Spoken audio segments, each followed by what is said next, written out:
নমস্কার প্রিয় কৃষক ভাইরা, আপনারা দেখছেন আপনাদের প্রিয় কৃষি বিষয়ক YouTube channel agriculture helper Bengali.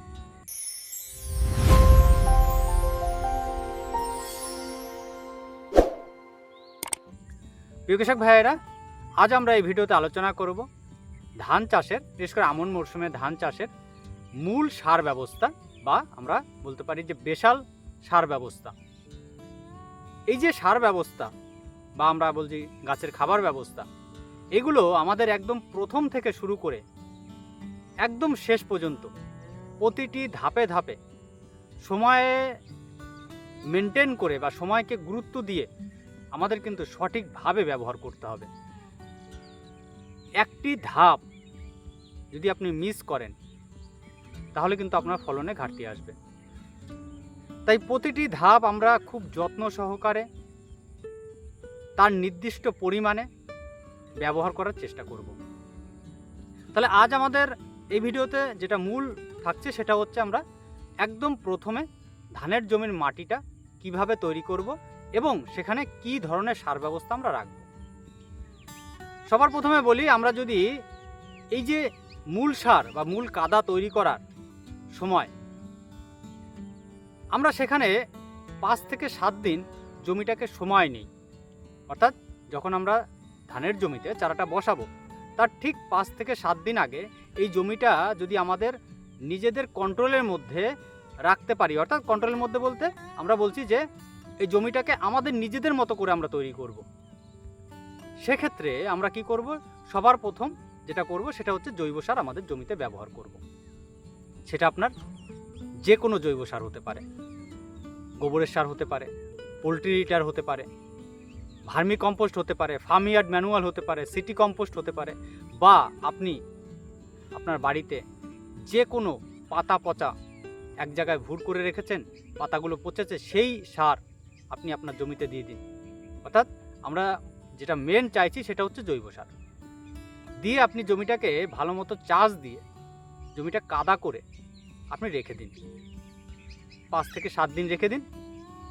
তারপরে আমরা আসব আমাদের এই যে ধান যখন আমরা বসাবো জমিতে, বসানোর ঠিক আগের মুহূর্তে, অর্থাৎ আমরা 1 দিন আগে সেখানে কি কি সার ব্যবস্থা রাখবো সেই বিষয়টা নিয়ে এবার আলোচনা করি আমরা।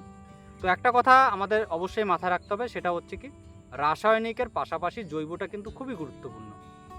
জৈব সার আমরা যদি জমিতে দিই তাহলে কি হচ্ছে, জমির মাটির উর্বর শক্তি ক্ষমতা বৃদ্ধি পায়, জমির মাটির মধ্যে পিএইচ লেভেল সেটা ঠিক থাকে, জমির মাটির ক্যাটায়ন এক্সচেঞ্জ ক্যাপাসিটি বাড়ে, যার ফলে মাটিতে যে খাবার সে খাবার মাটি ধরে রাখতে পারে। কারণ আমরা কি জানি, ধানের জমি সবসময় জলের মধ্যে থাকে, বা আমাদের জমিটা সবসময় জল দিয়ে আমরা ভরে রাখি। এর ক্ষেত্রে কি হয়, যে খাবারগুলো আমরা দিই সেগুলো মাটির মধ্যে লিকেজ হয়ে যায়। তো যদি আমরা জৈব সার বেশি পরিমাণে ব্যবহার করি তাহলে সেক্ষেত্রে ওই যে ক্যাটায়ন এক্সচেঞ্জ ক্যাপাসিটি বাড়ে, যার ফলে ওই খাবারগুলো কিন্তু মাটির মধ্যে রয়ে যায়, এখান থেকে গাছ খুব ভালোভাবে নিতে পারে। তো সেই কারণে আমি বারবার কিন্তু বলি যে জৈব সার আমাদের অবশ্যই জমির মাটিতে ব্যবহার করা প্রয়োজন আছে। আর মাটির পিএইচ লেভেল যদি ঠিক থাকে, আপনি রাসায়নিক সার কম ব্যবহার করবেন, আপনি রেজাল্ট ভালো পাবেন। তো যাই হোক, এবার আসি আমরা এই যে আমাদের যে বেসাল ডোজ, সেই বেসাল ডোজে যদি আপনারা এই 5-7 দিন সময় নাও পান, আপনারা এই একসাথে কিন্তু ওই জৈব সারটাকে ব্যবহার করতে পারেন। তাহলে বেসাল ডোজে আমরা কি রাখবো, সবার প্রথম যেটা বলবো সেটা হচ্ছে সরিষার খোল। যদি আপনার সম্ভব হয় অবশ্যই ব্যবহার করবেন। মাত্র 1 বিঘা জমি, 33 শতক জমির জন্য 30 কেজি সরিষার খোল আপনি জমিতে ব্যবহার করুন, এক্ষেত্রে খুব ভালো কাজ পাওয়া যায়। আপনি যদি প্রথম বেসাল ডোজে ব্যবহার না করেন, সেক্ষেত্রে আপনি মিনি চাপানে, যেটা 10 থেকে 12 দিন বা 15 দিনের মধ্যে আমরা দিই, তখনই কিন্তু আপনি ব্যবহার করতে পারবেন। তখন আপনি ব্যবহার করার পর কিন্তু আপনার কাদাটাকে ঘেটে দিতে হয়। তো সেক্ষেত্রে আমরা প্রথমে যদি ব্যবহার করি তাহলে ভালো রেজাল্ট পাওয়া যায়।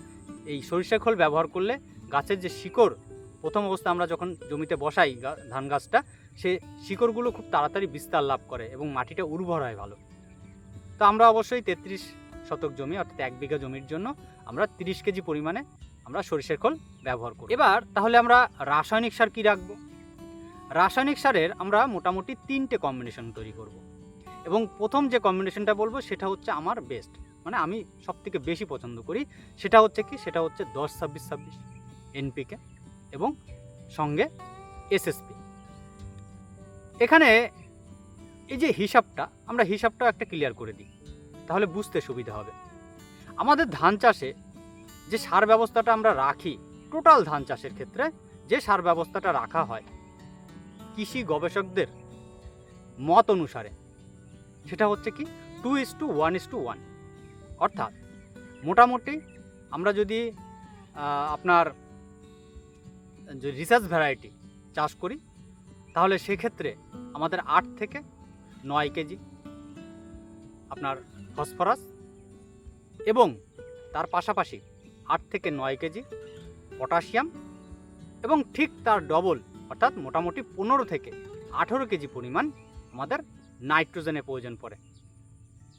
যদি আমরা হাইব্রিড ধান করি তাহলে সেক্ষেত্রে এই পরিমাণটা মোটামুটি, এটা বিঘা প্রতি বলছি, 33 শতক জমির অনুপাতে বিঘা প্রতি মোটামুটি 3 কেজি পরিমাণে বেড়ে যায়।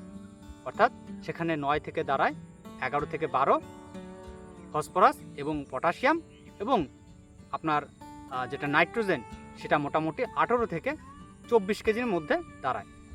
তবে বিষয়টা হলো, আমরা এই যে রাসায়নিক সার যখনই ব্যবহার করব, মাটিতে আমাদের যেটা দেখতে হবে সেটা হচ্ছে কি পরিমাণ খাদ্য আছে, এবং তার জন্য আমাদের অবশ্যই মাটির পরীক্ষা করাটা উচিত। তো তারপরেও একটা মোটামুটি আমাদের মাটির অনুপাত অনুযায়ী বা মাটি অনুযায়ী আমাদের যেটা রেকমেন্ডেড করা হয়ে থাকে, তো সেটা হচ্ছে এটা 2:1:1। এবার এর মধ্যেও ব্যাপার আছে, এর মধ্যেও আপনি যদি জৈব সার ব্যবহার করেন, সরিষার খোল ব্যবহার, তাহলে মোটামুটি এখান থেকে আপনার 1 কেজি থেকে 1.5 কেজি পরিমাণ এই যে ফসফরাস, পটাশিয়াম, নাইট্রোজেন এগুলো কমে যাবে। এর মধ্যে ধান চাষের ক্ষেত্রে বিশেষ করে যে ফসফরাস, আমরা কি বলছি, আমরা যদি রিসার্চ ভ্যারাইটি ধরি 8 থেকে 9 কেজি, তাহলে সেই ক্ষেত্রে মোটামুটি দাঁড়ায় আপনার, আমরা বেসাল ডোজে এই সম্পূর্ণ ফসফরাস সারটা কিন্তু ব্যবহার করব। অর্থাৎ এই টোটাল 8 থেকে 9 কেজি ফসফরাসটা আমরা সম্পূর্ণ বেসাল ডোজে ব্যবহার করব। কেন ব্যবহার করব? কারণ আমরা জানি ফসফরাস সার মোটামুটি এটা ভেঙে গাছের কাছে সহজলভ্য হতে সময় লাগে 20 থেকে 25 দিন, কিন্তু এটা কতদিন পর্যন্ত দেয়? মোটামুটি আপনার দিতে পারে 90 দিন পর্যন্ত। তাহলে আমাদের ধানের যেগুলো রিসার্চ ভ্যারাইটি বিশেষ করে, সেগুলো কতদিনের মেয়াদের ধান থাকে? টোটালি 100 দিন, 105 দিন, 110 দিন, 120 দিন। 120 দিনও যদি আমরা ধরি, তাহলে সেক্ষেত্রে আমরা যদি বীজতলায় 30 দিন বাদ দিই, তাহলে মোটামুটি 90, 95, 100 দিন এর মধ্যে চলে আসে। তাহলে সেক্ষেত্রে আমরা কিন্তু এই যে ফসফরাসের যে কার্যকারিতা, এটা কিন্তু এখান থেকে পাচ্ছি। আর বাদ বাকি যে পরিমাণ আমাদের প্রয়োজন, সেটা আমরা স্প্রের মাধ্যমে গাছের গ্রোথ স্টেজ এনপিকে 19-19-19, গাছের কাস্ত্র অবস্থার আগে আমরা এনপিকে 0-52-34 এগুলো ব্যবহার করে কিন্তু পূরণ করে নেব। তাহলে আমরা কি বলছি, বেসাল ডোজে আমাদের এই যে ফসফরাস টোটাল 8 থেকে 9 কেজি এটা আমরা ব্যবহার করব। এরপরে যেটা থাকছে পটাশিয়াম, এটাকে আমাদের 3টি ভাগে ভাঙতে হয়। প্রথমে বেসাল, প্রথম চাপান, দ্বিতীয় চাপান। ঠিক একই রকমভাবে আমাদের যে নাইট্রোজেন, এটাকে আমাদের মিনিমাম 4টি ভাগে ভাঙতে হবে। এবং এই যে নাইট্রোজেন ব্যবহারের ক্ষেত্রে আমি বারবার বলবো, নাইট্রোজেন ব্যবহারের ক্ষেত্রে আপনার প্রয়োজন অনুসারে আপনি ব্যবহার করবেন, এবং কি প্রয়োজন, কতটা প্রয়োজন সেই অনুপাতে আপনি ব্যবহার করবেন। কখনোই এটাকে একদম রেকমেন্ডেড ডোজ বলে আপনি ব্যবহার করতেই হবে এর কোনো মানে নেই। আপনার জমিতে যদি আপনি জৈব সার ব্যবহার করেন, মাটিতে কী পরিমাণ জৈব সার আছে, তার উপর আপনার গাছের গ্রোথ কীরকম আছে, এটা দেখে আপনি ব্যবহার করবেন। আমি বারবার বলবো, এটা রিকমেন্ডেড ডোজ নয়। এবার আসি আমরা, তাহলে আমরা এখানে যে প্রথম যে আমি কম্বিনেশনটার কথা বলছি, সেটা হচ্ছে 10-26-26। তাহলে 10-26-26-এর মধ্যে আমরা কি দেখতে পাই? আমরা যেটা দেখতে পাই সেটা হচ্ছে 10% নাইট্রোজেন। অর্থাৎ আমরা যদি 50 কেজির বস্তায় ধরি, তাহলে 5 কেজি নাইট্রোজেন। আমাদের 26% ফসফরাস, 26% পটাশিয়াম। এবার এটাকে আমরা ব্যালেন্স করব। কিভাবে ব্যালেন্স করব? এটাকে আমরা মোটামুটি 5 কেজির অনুপাতে নিয়ে আসব। তাহলে একদম শর্টকাট নিয়ম কীরকম? শর্টকাট নিয়ম হচ্ছে, আমরা 10 কেজি 10-26-এর মধ্যে কতটা পরিমাণ ফসফরাস পাই, এখানে আমরা মেন যেটা রাখবো সেটা হচ্ছে ফসফরাস। ফসফরাসের হিসাব করে আমরা এখানে ব্যালেন্স করব। তাহলে মেন আমরা ফসফরাসকে যদি ধরি, 10 কেজি 10-26-এর মধ্যে আমরা 2 কেজি 600 ফসফরাস পাচ্ছি এবং তার পাশাপাশি 2 কেজি 600 পটাশিয়ামও পাচ্ছি।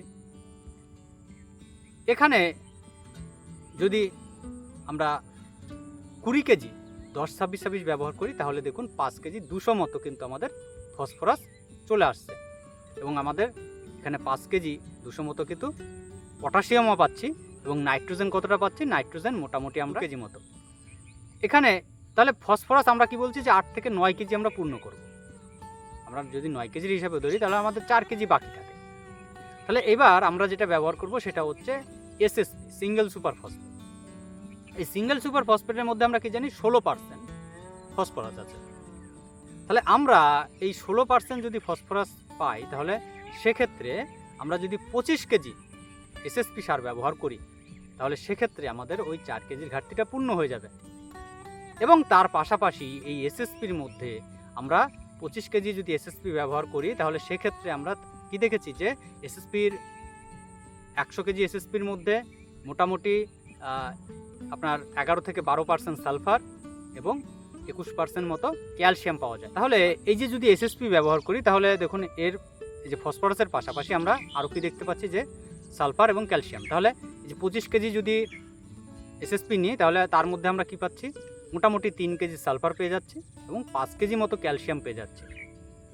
তাহলে এই দুটো উপাদানের আমাদের ঘাটতিটাও কিন্তু আমাদের পূরণ হয়ে যাচ্ছে মাটিতে। এবং আমরা এসএসপি ব্যবহার করলে মাটির একটা কি হয়, একটা মাটির যে কন্ডিশন সেটা অনেকটা ভালো হয়। আমরা ধান চাষের ক্ষেত্রে বিশেষ করে মাটিটা মজে ভালো, এতে শিকড়ের বিস্তার লাভটা ভালো হয়। এবং আমরা কি জানি সালফার মাটির মধ্যে বিভিন্ন ধরনের খাবারের ঘাটতি পূরণের পাশাপাশি গাছের কিন্তু ভীষণ উপকারে কাজে লাগে, বিভিন্ন ধরনের ছত্রাকের হাত থেকে রক্ষা করে এবং ক্যালসিয়াম গাছকে মজবুত রাখে, শিকড়কে মজবুত রাখে। এবং এই এসএসপি ব্যবহার করলে শিকড়, যেটা ধান গাছ আমরা বসানোর পরে খুব তাড়াতাড়ি শিকড়টা বেরিয়ে আসে। তাহলে এখানে আমি এই দুটো যে সারের উপাদান, অর্থাৎ এই যে আমরা এনপিকে 10-26-26 এবং এসএসপি সার, এটা ব্যবহার করলে একটা কমপ্লিট আমাদের কিন্তু কম্বিনেশন তৈরি হয়ে যাচ্ছে।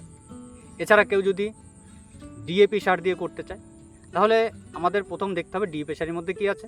নাইট্রোজেন 18%, 46% আমাদের কি পাচ্ছি আমরা, 46% পাচ্ছি ফসফরাস। তাহলে ডিএপি সার মোটামুটি আপনি যদি 20 কেজি ব্যবহার করেন তাহলে কিন্তু আপনি এই যে 9 কেজি মতো ফসফরাস আপনার পূর্ণ হয়ে যাচ্ছে। সেখানে আপনি পাচ্ছেন যেটা কিছুটা পরিমাণে 18%, তার মানে মোটামুটি 18×36 3 কেজি 600 মতো আপনি নাইট্রোজেন পাচ্ছেন এবং থাকছে এখানে বাকি কি পটাশিয়াম। তাহলে 8 কেজি মতো আমরা যদি এমওপি এর সাথে মিশিয়ে কম্বিনেশন করি তাহলে আমাদের এখানে সারের যে ব্যবস্থাটা এটা কমপ্লিট হয়ে যাচ্ছে। তবে অবশ্যই হাইব্রিড করলে সেক্ষেত্রে কিন্তু এর যে ডোজটা কিছুটা বাড়বে, কিছুটা বাড়বে না, এখানে কিছুটা বাড়বে না, বাড়বে প্রথম চাপানে গিয়ে আপনাকে এক্সট্রাভাবে কিছুটা ফসফরাস আপনাকে ব্যবহার করতে হবে, কারণ সেখানে একটু লং টাইমের থাকে।